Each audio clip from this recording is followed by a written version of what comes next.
The latest crime statistics show that every 40 seconds a burglary is committed here in the UK, and most of them happen in the daytime, between the hours of 10 and 3. Every single lock will have some aspect of smart in it. Yep. That smart just might be maintenance, it may be awareness, it may be automation, I don't know. Lee Odess is a globally recognised leader and influential voice in the access control industry. Push notifications connecting to your application on your smartphone, either way, if you have Android or if you have iPhone with iOS, they have so many features. They have auto lock feature. And that lock is open. There is definitely the need for expertise. Simple smart door locks seamlessly integrate with most single-cylinder deadbolt doors, ensuring compatibility with various residential setups. Nearly all smart locks now are battery operated. Jamie True, Head of Business Development at Simpled. If you want to win what you've always won, continue to do what you've always done. Richard Westell, General Manager at Smart Choice Security. But Smart Choice have been installing smart locks for about 12-15 years. Correct. Right, okay. Shall we crack on? We should crack on. Hi everybody, Jamie True here, Head of Business Development at Simpled, and welcome to the second episode of Beyond the Key. I'd like to introduce myself as the representative from Simpled and pass over to my co-host Richard, who will just say a little bit about himself and where he's from. So thank you, Jamie. I'm Richard Westell, and I'm the General Manager for Smart Choice Security, who currently do all the smart lock installations for Simpled and other smart lock companies in the UK. Fantastic. And our very exciting guest today, Mr. Lee Odess. Please tell us a little bit about yourself and what got you into the industry. No, I appreciate it very much. It's nice to have the opportunity to do this with both of you. So thank you. Thank you. Yeah, Lee Odess, the CEO of Access Control Executive Brief. Call it the global independent voice of the access control and smart lock industry. So what I do is I cover the industry through writing, look at trends. It's really at the center of digital transformation. And if you think of the electronic access control industry has been around for 30 years. That's been predicated off of a single value proposition of keeping bad people out, and we've done a really good job of that. But as through digital transformation, we're being asked to do a lot of other things, and I like to talk about those other things, as well as build community within our industry, because I think a trait of our industry was there was a lot of moats. So in North America, you didn't do that much in Europe, and in Europe, you didn't do that much in APAC, because if I try to take a lock, being a hardware-driven industry, from a night latch in London was never going to work in a door here in New York City unless you paid an absorbent amount of money to make it happen. So we weren't necessarily that big of a global industry. Now, though, because of digital, like the ability for us to do these types of things, there's a need to do that. The moats have been reduced, so a lot of trends and a lot of changes that are happening. I like to talk about those. So yeah, that's what I do.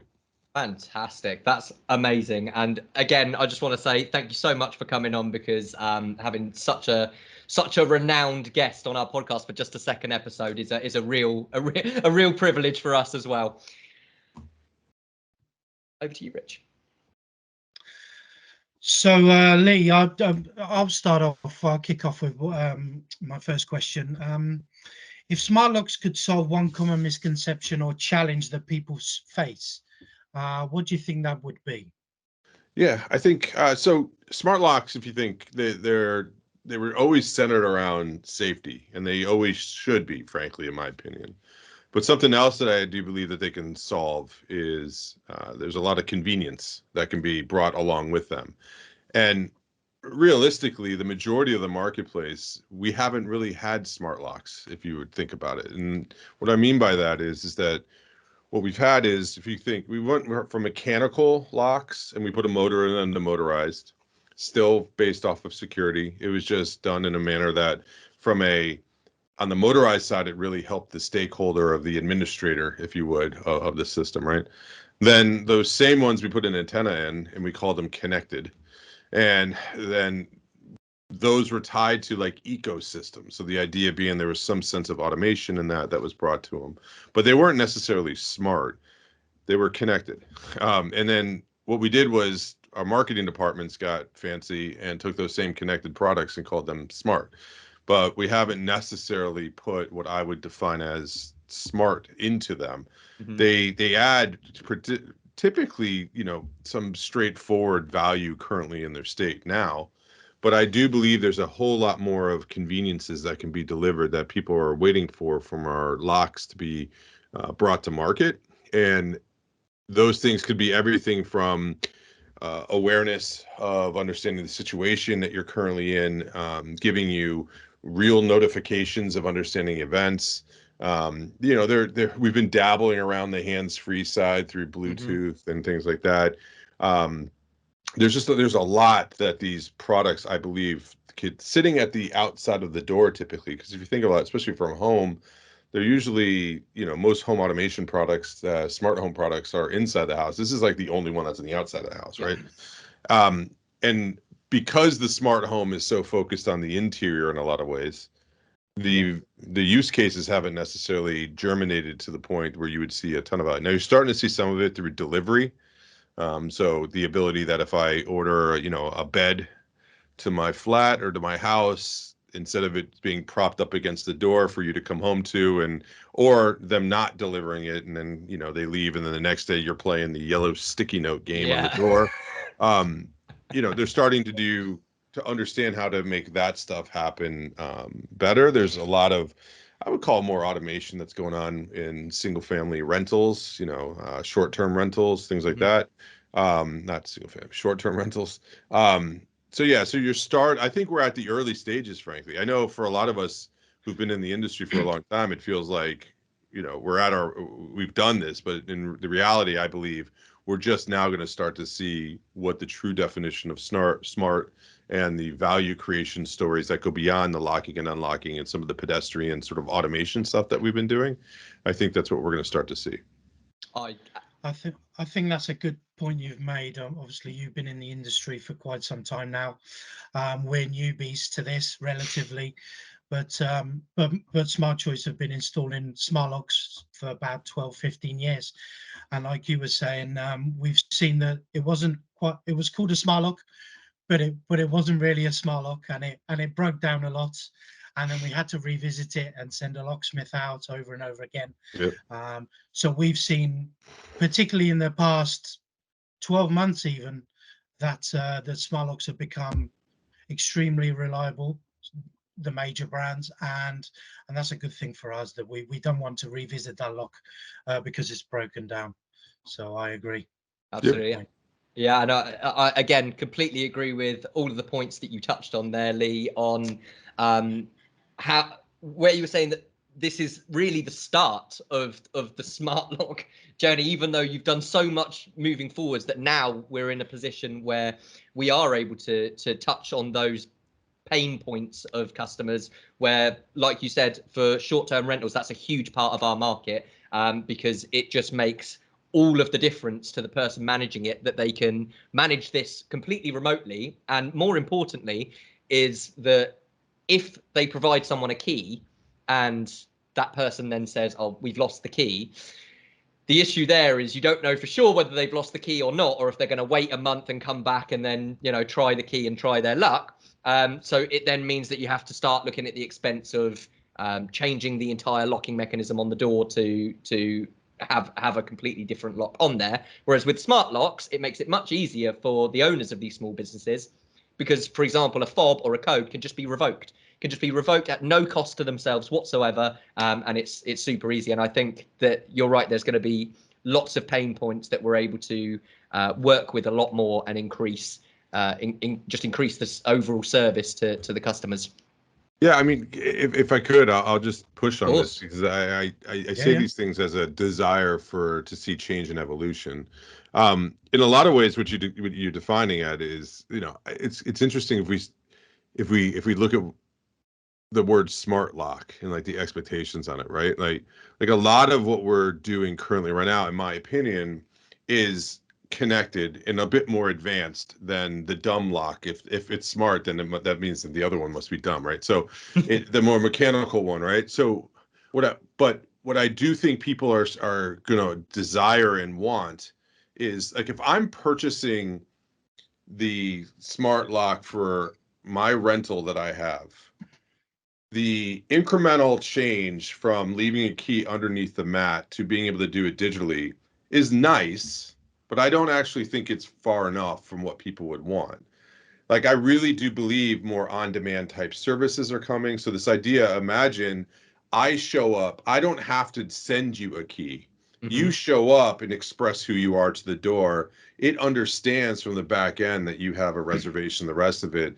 It then allows you to come into the house. Like, we only do currently right now the process because we've digitized the mechanical way that we've worked, and we're like celebrating like we invented, you know, wine out of water as an industry because we've brought some automation to a non-automated. But it's not, I don't believe it's considered smart. That's my opinion also. I'm not like, this is where I'm trying to do, but I do think what is smart is for these products to frankly just not even, people don't even know that they're there. Like it's you know, when I have a rental unit, I don't want to be an expert in how to send keys and manage this and do that. No, I want to, it's about an experience. And I still don't think the experience is there yet. I think companies like Airbnb, who recently have embedded the key sharing aspects into their app as sort of, you know,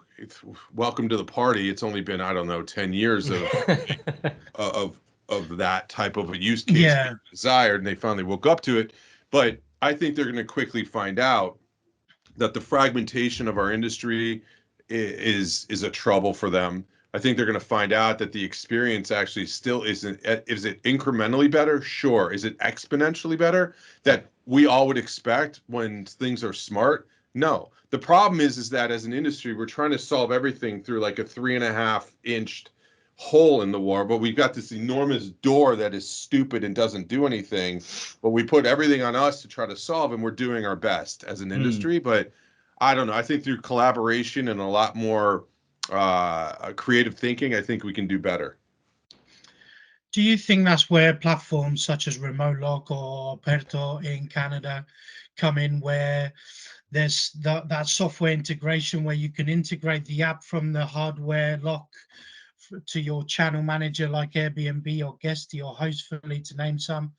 They all integrate together and then send in the codes automatically to the end user.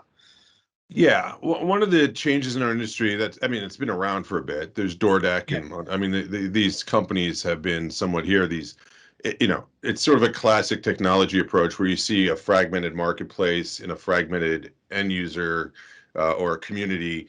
And so you want to create the sort of middleware that's there where it's single API integrations, and you, whoever is on the end, doesn't have to worry about what type of lock you have or anything like that, because you just, you know, you just plug it in and it goes. So yes, the aggregation play of a middleware player, I believe, will continue to evolve and be there. Yes, and I think there's added value to do that, but it's also a representation of just the nonsense that we have as an industry around how we've approached.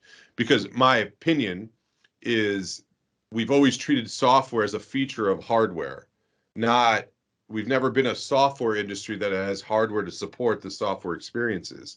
So because of that, the use cases of why certain locks were built were not built with the intent of how they're being used now in the market. So we're having to put some, you know, paper mache over it to make it look the way we want it to be, which is a great opportunity for people that are in that type of a business. But again, it just shows the immaturity of our industry growing. And I do think at some point it does get better at that point. And yeah, I think we'll get there. We'll get there. Yeah, I totally agree with all of that. I mean, so we can edit this bit out. Sorry, I know that wasn't one of the questions in there, but it just came into my head. So. No. I think fantastic. I didn't read any of your questions anyway, so don't worry.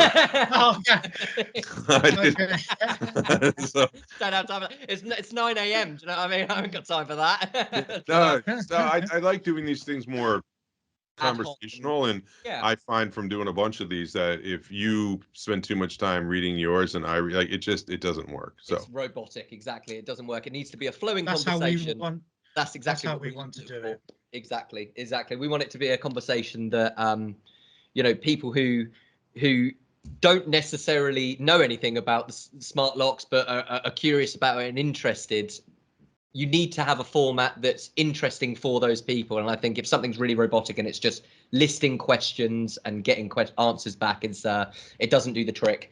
So obviously we've talked about it being in the infancy, I suppose, and there's a long way that we can go to really improve these smart locks. But at this stage that we're at the moment, what do you think perhaps the most underrated benefit of having a smart lock is that a lot of people just overlook? Yeah, I think the remote capability aspect, from when you do need that is nice. I mean, the other day I left the house and my son and I on his way to his soccer game, and we're like, "Did you lock the door?" And he's like, "I don't know. Did you lock the door?" Like that ability is very nice to be able to do that. The ability to have different codes for people to get in, so you have awareness of who came and went, like those sort of benefited added features that you don't get from a mechanical lock, but you do get from a connected lock, allows additional benefits that make, in my opinion, rationalizes the purchase. Now, that said, I don't believe as we continue to go, a $300 USD lock that does all the things that a connected lock does, and you're going to call it smart, am I going to pay the same amount of money? Mm-hmm. No, I'm going to look for, like in my house, my lock is connected to an alarm system, but I could tell you the amount of times I use the app are only when I need to. Yeah. And that's like the story I just gave there. But the majority of the time, I actually think the pin pad works great. Mm-hmm.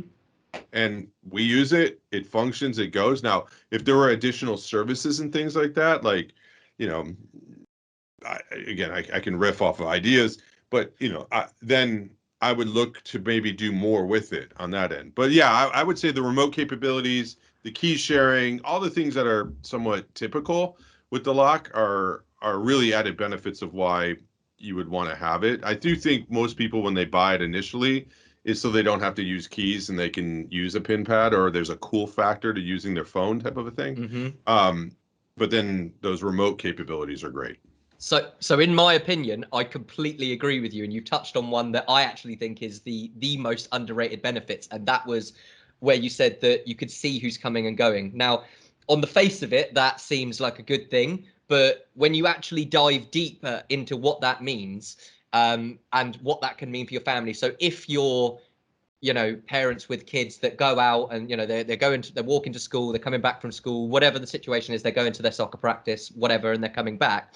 You want to be able to know, if you're not there, that they've got home safely. And I think that's a really, really underrated benefit of a smart lock, to be able to get a notification come through when your loved ones are home. I mean, that's priceless. That's just absolutely priceless to me. I agree. Cool. Is it me next? It's you. Awkward silence. We need to keep that being. Yeah. Definitely. I'm all up for having a laugh. What is it? Question number 3. Question number 3, my friend. Okay, Lee. So for skeptics that are out there that are still thinking whether to install a smart lock or not, what would you say is the biggest myth about smart locks that needs debunking?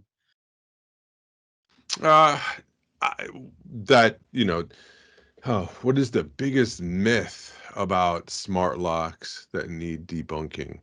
I would say, again, like these depending on which one you buy. So I will put an asterisk next to this, but I would say the level of complexity of them. Like there's just a belief, I think, anything digital is complex. When I'll give credit to where credit's due for a lot of the companies that are out there. They've worked very hard on making the installation of these things a lot better, or the services around it to be able to deliver good customer service to make sure that it isn't. Now, I've seen plenty of locks that you can tell are made in a factory just to, take advantage of good SEO to sell a lock, right? And that stuff is garbage. But the ones that actually make this a business, the complexity is not as high as people would believe. And frankly, you could do it typically with a single screwdriver. And so, now that said, depending on your door type and all that stuff, right? Like and depending on which one you buy, so there is a need in some cases because of, especially as you get into some older doors or ornate doors and more complex installations like gates and things like that. Sure, you do need to have an expert that I would say to do it. But if I'm talking about single family residential, they're getting better to be a lot not as hard to install. Now, that might not be great to hear from a locksmithing standpoint, but I also believe that that's no, but I mean, let's be fair. Honestly, like, this is the evolution, though. Like we talk about any digital transformation that happens, right? As an industry, if you think of it as a math problem, we've had incremental change in our industry. So like think of like the numerator or the denominator never changed. Like, it was always the channel, it was always the same pricing, it was distribution, like this and that. And the denominator never changed, what the numerator did. Incremental technology, Wi-Fi to Bluetooth, and whatever. So as digital transformation goes through, the numerator and denominator change in the equation of industries. That's how they come through. That's why disruption happens. And for those that don't evolve and don't see that the numerator denominator, then shame on you. Like then you will get disrupted. It's net negative. So things like ease of installation would be seen as bad. We saw it in the lighting control industry early in the days when we went from wired lighting controls to wireless, and the entire electrical industry was like, shit, we're going out of business. And you're like, only if you let it. Like, yeah. But there's also other things, like as the complexity of like integrations and you become more digital yourself in that end. And there's also a whole bunch of people, this whole concept, like, yeah, even though it's easy to do and you can do it yourself, there's an even bigger market of do it for me. Mm-hmm. Yeah, because that's a good point, because a lot of the time we come across customers that just don't have the time, or me personally, and I sell the smart locks, I wouldn't even risk it, because I know I'll probably end up doing more damage to my door than so I got mine professionally installed by a locksmith. But yeah. No, I think it's fine. Yes, there's like, I mean, a lot of us live in neighborhoods where, they wouldn't even know what to do, right? Like, so there's definitely the need for expertise, but I bristle when our industry looks at all this change as net negative, because I think a lot of it comes down to mindset and the desire to change, and the incentive structures that were set up in our industry before, to where we set it up to where you didn't have to change, where now it's out of our control. Like the entire marketplace is shifting because of digital transformation. So it's you can, recently in one of my briefs I wrote, I showed a picture of like a glass, and is it half empty, half full? And that shows the mindset of people. Exactly. And I will say, towards the back end of this year, we have seen like locksmith organizations such as the European Locksmith Organization, presided by the great Dave O'Toole, or the MLA in Britain, that are adopting smart locks. They're doing courses. They're opening the mindset to traditional locksmiths into the smart lock industry, which is great to see. Instead of being scared of it, just embrace it, because it's a new technology that's coming. Exactly. I always think of, I completely agree with that. And there's a phrase that I really like that I think applies to this. And that's, if you want to win what you've always won, continue to do what you've always done. But you won't get any further by not changing. And you need to be able to adapt with an ever evolving marketplace. And like you said, it's becoming out of our control now anyway. A lot of people's control. So it's you either adapt to it or you get destroyed, like you said. Just quickly going back and just touching on one thing there where you said about the complexity of smart locks being a massive myth. And I find that one of the ones that I get regularly is a lot of people believe that it will require wiring to their mains. And nearly all smart locks now are battery operated because of the reasons of complexity. And also, if you have a power cut, if it's linked to your mains, you're not going to be able to get into your house. So a lot of people seem to think that they're going to have to do wiring to their electronics, and that's a huge myth. It's a huge myth. You know, it is as simple as 4 AA batteries for our best-selling lock, the Slim series, and they're away, and that will last them up to a year for the average user. And yeah, they could do it themselves. Of course, you will have people, like we said, that will want a professional to do it, and as you said, there are certain projects that require a professional. They're just more complicated. But for the average, like you said, single family home, it's a lot easier to transition to a smart lock than people think, I believe. So considering the rapid advancements in this technology, and I know we've touched on this a little bit, but if you could have one thing that you would like to see from smart locks in the future, if you could just narrow it down to one, because I'm sure you've got a plethora list of all the things that you'd love to see in a perfect world, but if there was one thing that you thought that would make all the difference if we could just integrate that now, would it be, like you said, the ability to just go up to the door, speak to it recognize you, and then recognize you've got a booking, or recognize that you're the owner of that property and let you in? Or would it be something else? Is that too far a step for the next stepping stone? Yeah, I mean, I think a more thorough sort of integration into awareness around the door itself. So whether it's connected to the door, whether it's utilizing power off the door, whether it's, you know, it's utilizing multiple sensors of sorts that are around. So it's a more integrated approach as a part of a larger ecosystem. So seeing it not just as on an island by itself. Now, I think you would take on, and again, I'm talking about more consumer type locks currently right now, right?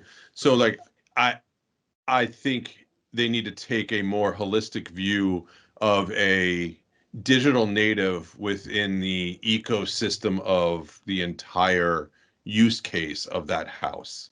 Currently, right now, those locks are built with safety and security, and that's it. And that's fine. That's good. That's what a mechanical lock does. But I don't believe that we've melded enough the digital aspects of the product as a software product, along with the mechanical side of smart locks. And my thought might be is, in some cases, we may want to just build locks that can support software solutions and let the software people do the software stuff that understand it. It's like the software people have a hard time doing the hardware because it turns into a gadget. And then the lock people have a hard time because it turns into just a security product that kind of, you know, you got to squint to make it look like a digital product. And we've seen, you know, over the years, products try to do that. I would say the first one that came out, that, you know, Unikey, when I was there, we were trying to do that. At August Lock, they tried to do it. Glue tried to do it. Gate tried to do it. I mean, I can rattle off 75 names of companies that, you know, came into the marketplace as software companies that try to be hardware companies, and hardware companies that try to be software companies. And I don't know, somebody's going to figure it out at some point. But until then, collaboration's the way forwards. Yeah, I mean, I think it's, I think it's, and keep in mind, if you were to ask me when on the stuff that I talked about, I'll probably be dead and retired by the time it happens. So in the meantime, I do believe a more integrated approach to the marketplace, and the opportunity for experimentation will happen. I personally think the locks are overpriced at the current rate of the delivered value that they go to marketplace. It's just that's what they've been, you know, defined as the cost that it needs to be. But I do think we will get there as more mass adoption, more things like Matter happen, so more standards and things like that. Yeah. Because, you know, another good example on that is, I think lock companies spend way too much money on people trying to make their locks do voodoo magic to work with phones.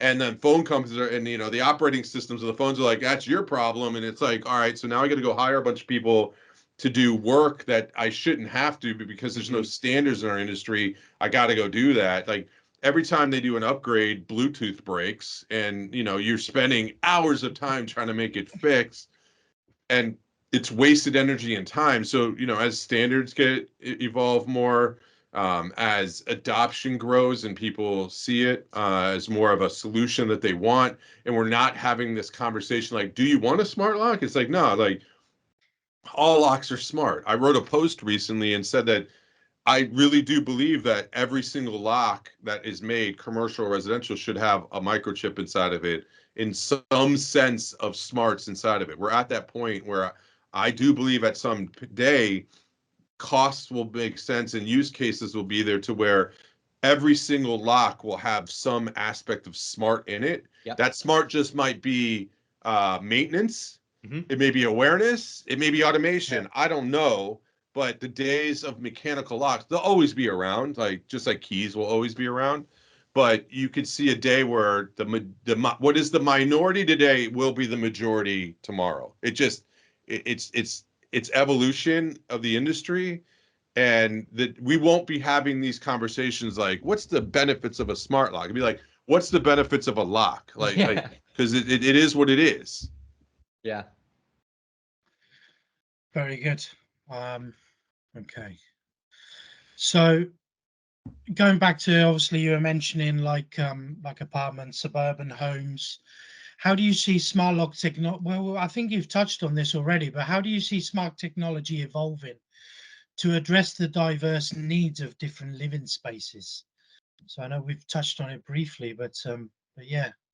Yeah, I mean, I think it depends on verticals, right? Because each of them have different sort of use cases. But I will start again with it will always be a safety and security product, and I think that's why it's the space that our industry can occupy if we desire to do that. Like, we don't have to give up the lock industry because the tech industry is coming into it. I think if we have clear point of views and have good use case stories and value creation that's exponential outside of keeping bad people out, but now like letting the right people in and really understand. Like, for instance, the whole movement on delivery in our industry happened to us. We didn't think about it. Delivery companies like Amazon and the rest of them came into our industry and said, this is how we're going to do it. So if we look at that as a lesson, where you have macro things, macro trends in the world happening, we've been forever as an industry been able to say, we're isolated, that doesn't matter, don't we'll protect you, and the risk was put on us because we know best. That was a feature. It's now a bug of our industry because there's a whole bunch of people that are like, you know what, I can still deliver safety and security and convenience at the same time. Mm-hmm. And our industry is predicated off of putting up barriers and inconvenience. That was that was like, we were doing the right thing. That's how we deliver more safety. Now we're being asked to do both. And because we have an identity crisis as an industry where we identify ourselves with the safety and security side and never being able to deliver convenience, we feel uncomfortable. So we get in defensive postures, and we're like, no, well, with all due respect, the entire world will evolve around us, and at some point our industry will become a feature of a larger value proposition. Not exactly what you asked me, but that's my soapbox. Yeah. So I mean, I'd say 8 out of 10 customers that I speak to want a smart lock because of the convenience side of things. Believe it or not, they just want that convenience. They're not. Yeah, like you've nailed it. Yeah, convenience is a broad term, right? That means different things for different people. Convenience could be, I want high levels of assurance in a lobby, but I also want throughput where people don't have to wait in line, right? Mm-hmm. So I want to identify the knowns and let them go through and keep the unknowns and identify who they are. Convenience also could be, I just want to send keys from my phone. Like, I don't want to have to, meet somebody at the local cafe to give them a key so that they can get into my. No, I just want to be able to turn it on and off when they come and go. That's convenience. It could also be in my, I want a level of comfort to know awareness of the house. So like when my son gets home, I want a notification that he got there. Like that's a benefit in a convenience to me, because that convenience is comfort. I'm not thinking about it. I can then go do work, or whatever was taking up that part of my brain is now gone, right? Like, so there's a lot of definitions. I think we need to, as an industry, very, very quickly define what those different use cases and different stakeholders are. In the commercial world, it's kind of interesting now because if you think about it, the stakeholder of the end user, and this is where I think the commercial work can learn a lot from the multifamily, residential, and consumer. We've never had a relationship with the user being the end user using the system because they were a card and a fob. Like, you know, it was the stakeholder that our main customer was the admin of the system. Now, all of a sudden, because people are carrying these things around, you know, to get in, I now have a relationship with them. So things matter that didn't matter before, like notifications, ease of use, you know, the user experience at the door. Where before, if I had a card and I used it and I was supposed to get in, it beeped red and the lock didn't open. Even if I was supposed to go and we're like, all right, well, good. At least it didn't default to open, right? Like, Yes. we were like, we did a good job. Like, but no, now if I use my device on that thing and I'm supposed to get in, it better work. Yeah. All right. So yeah. So there's a lot that can be learned from the use cases of consumer and residential into the commercial side. And we're just the good news is we're at the beginning of it. Completely agree. Rich, did you have anything else that you wanted to touch on that? I just wanted to. I just wanted to say that I saw obviously the announcement that you're going to be at the Security event 2024. Yes. We're exhibiting there ourselves and Simple together on a stand. So I'm very, very much looking forward to meeting you in person. You too. Yeah, and we're gonna have we're calling it the forum. So we have actually a stage dedicated to use case conversations, thought leadership around access control and smart locks, so we can continue this type of conversation in that forum. Amazing. And yeah, I think the team over at the Security event is pretty amazing to work with, great people, and I'm glad they see the vision of what we're trying to do. We're having, you know, these rich stories around the exponential value that this industry can deliver that goes beyond keeping bad people out. Completely agree. I'm really looking forward to meeting you in person as well, and being able to witness and potentially be part of that forum. So that's yeah, it's really, really good. I'd just like to extend my we're coming up to sort of the 30-minute mark, which is around where we want these podcasts to sit. So I just want to extend a massive thank you to you, Lee. You know, to get up early from a different country and then come on here and talk to us, which, as Rich touched on earlier, kind of newbies in the game. If you look at it on the newbies but passionate, newbies but passionate. Exactly. I honestly, your insight here has been invaluable to I think myself, Rich, and hopefully all of our listeners. So thank you so much for taking the time to do it. No, I appreciate it, and you know, I always like doing these types of things because I think they're important. That anyone that shows initiative and desire to want to get better stories out and communicate, you know, what you all know way more about this than I do, I can promise you. And so anything I can do to help support people like yourselves trying to get this story out, I'm all for it. So thank you for doing what you do and the opportunity to get to do what I do. So thank you. Amazing. Cool.